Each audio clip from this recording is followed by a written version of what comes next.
Assalamualaikum, Yosh Minna. Apa khabar semua? Harapnya semua dalam keadaan yang baik, sentiasa dimurahkan rezeki dan diberikan kejayaan di dunia dan di akhirat. Okey, hari ni kita nak borak pasal teori apakah yang akan berlaku dalam manga One Punch Man chapter 167. Dan aku nak borakkan lebih details beberapa poin-poin yang cukup penting dan ramai orang salah faham dalam chapter 166.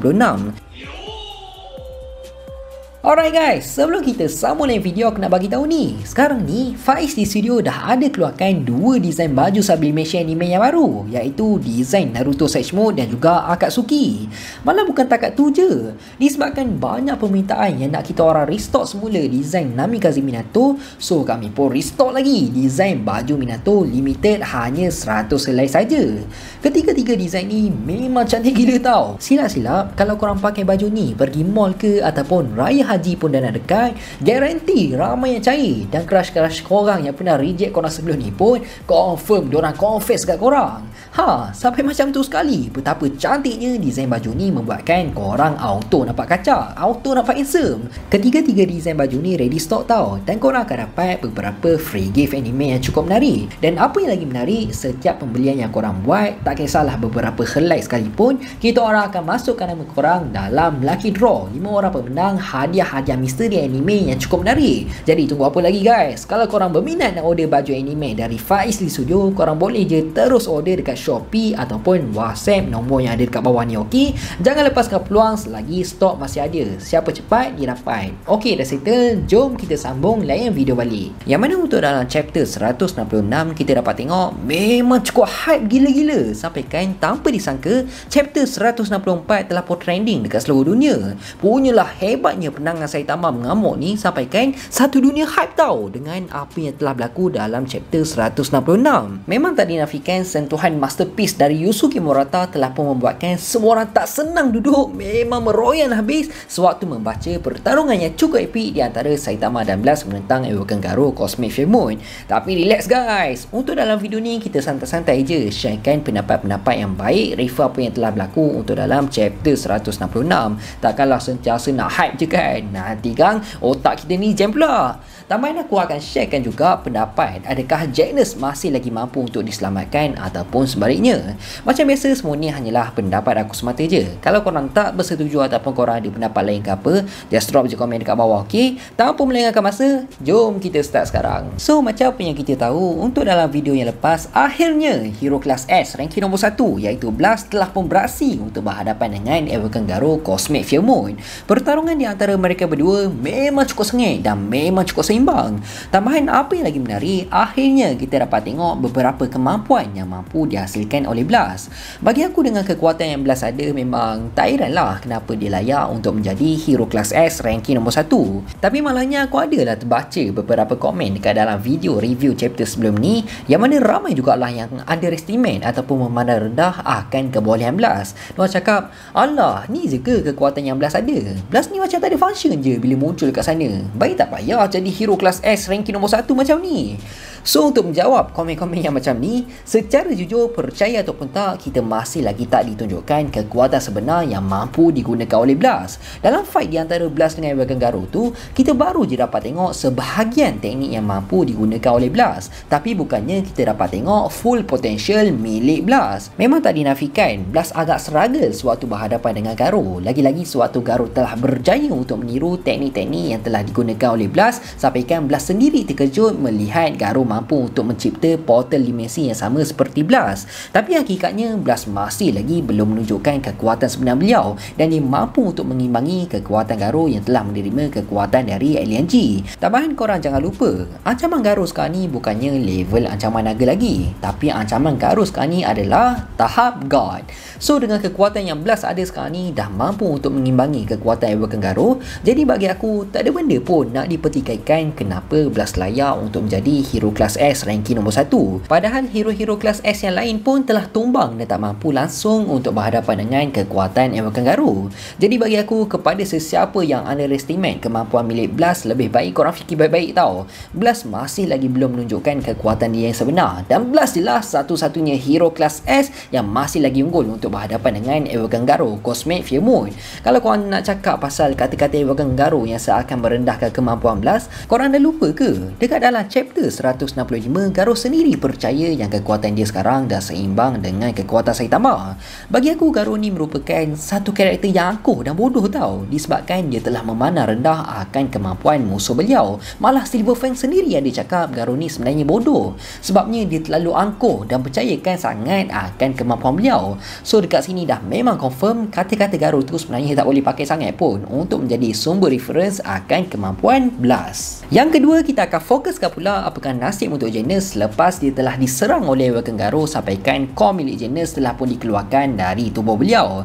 Jadi persoalannya dekat sini, adakah Genos masih lagi mampu untuk diselamatkan ataupun sebaliknya? So kalau kita tengok keadaan Genos sekarang ni, boleh dikatakan keadaan Genos sekarang ni yang paling teruk dan yang paling kritikal nak dibandingkan keadaan Genos yang sebelum-sebelum ni. Kelihatan tubuh Genos sekarang ni dah memang tak berfungsi, ataupun kita boleh cakap buat masa sekarang Genos telah pun mati disebabkan core yang menghidupkan tubuh Genos telah pun berpisah dari tubuh beliau. Malah bukan takat tu je, betapa teruknya keadaan Genos sekarang ni sampaikan separuh dari kepala Genos telah pun hancur. Jadi masih ada harapan lagi ke untuk Genos diselamatkan oleh Dr. Kushino ataupun sebaliknya? So bagi pendapat aku, secara jujur kalau kita tengok akan keadaan Genos sekarang ni, peratusan untuk Genos diselamatkan memang cukup tipis. Lagi-lagi separuh kepala Genos telah pun hancur. Tapi selagi core milik Genos masih lagi belum hancur, berkemungkinan besar tak mustahil untuk Dr. Kushino menyelamatkan Genos semula, meskipun keadaan Genos sekarang ni dah memang cukup kritikal. Nyawa-nyawa ikan dah kita boleh tengok untuk keadaan Genos sekarang ni. Memang tunggu masa je nak mati. Cumanya aku berpendapat kalaulah Dr. Kushino dapat selamatkan Genos sekalipun, tapi peratusan untuk Genos mendapatkan memori dia semula memang cukup tipis, disebabkan core yang ada dalam tubuh Genos hanyalah berfungsi sebagai sumber tenaga untuk menghidupkan Genos. Tapi segala memori ataupun data yang ada dalam diri Genos masih lagi berpandukan melalui kepala Genos.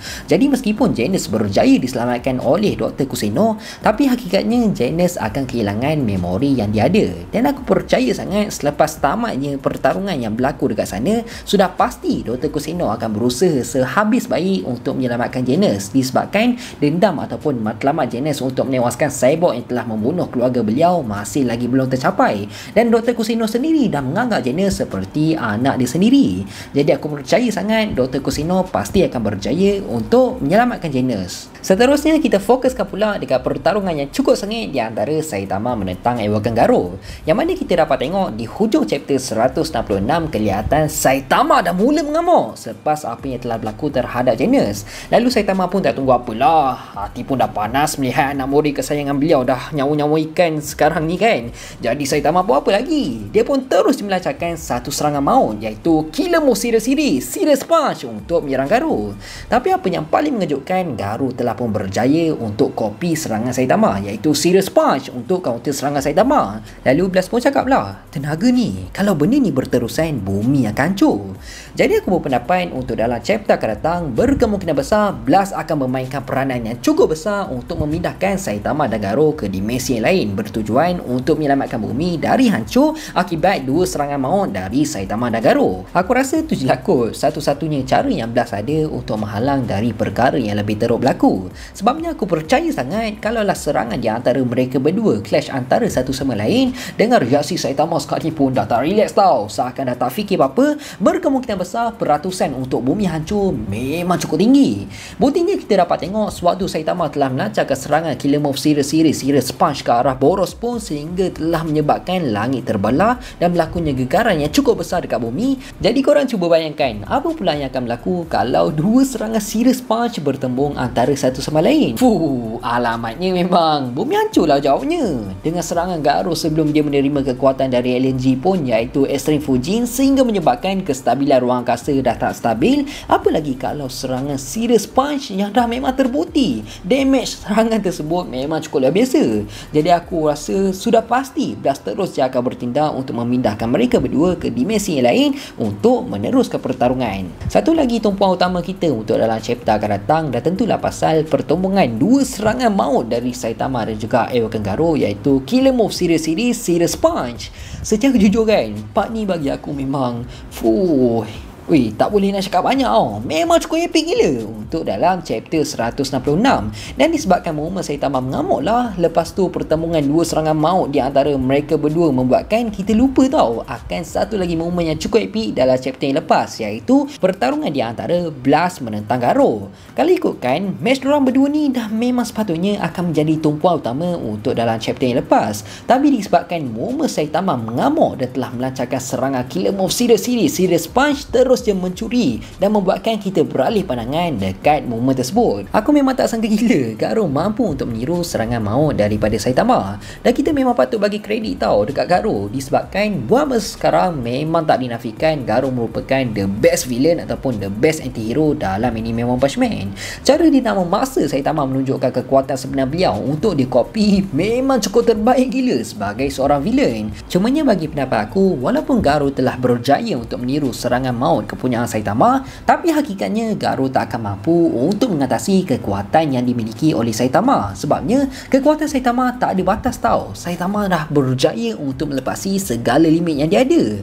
Jadi meskipun Garo telah berjaya untuk meniru teknik Saitama sekalipun, tapi Garo tak akan pernah mampu untuk meniru kekuatan daripada Saitama. Semuanya tetap akan bergantung atas kemampuan diri sendiri. Tak ada guna juga kalau berjaya untuk meniru movement seseorang tu, tapi kekuatan kau tak akan pernah sama dengan kekuatan orang yang kau dah tiru tu.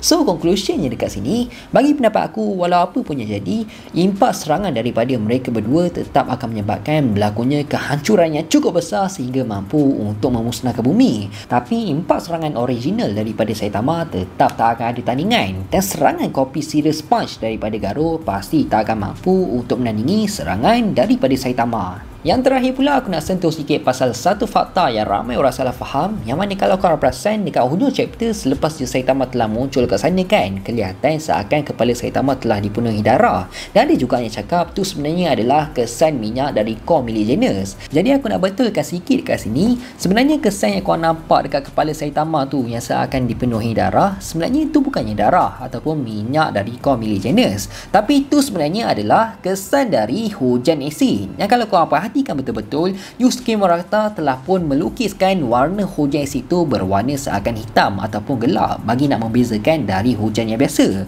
So kalau korang tengok dekat karakter yang lain pun macam Blast, Garo, King, Silverfang dan yang lain, tetap ada kesan yang sama dari hujan asid tersebut. Jadi aku harap korang semua jangan salah faham tau, yang ada dekat kepala Saitama tu bukannya darah, tapi yang sebenarnya adalah hujan asid yang kelihatan seakan darah. Jadi aku rasa sampai sini je lah kot video kita untuk kali ini. Aku harap korang semua enjoy dan penyampaian aku jelas. Teruskan support Faiz di studio untuk mendapatkan 250,000 subscribers dalam tahun ni. Aku nak minta maaf sangat kalau aku ada buat salah, tersilap cakap, terkasar bahasa. Aku nak minta maaf sangat. Aku hanya manusia biasa, tak lari daripada kesilapan.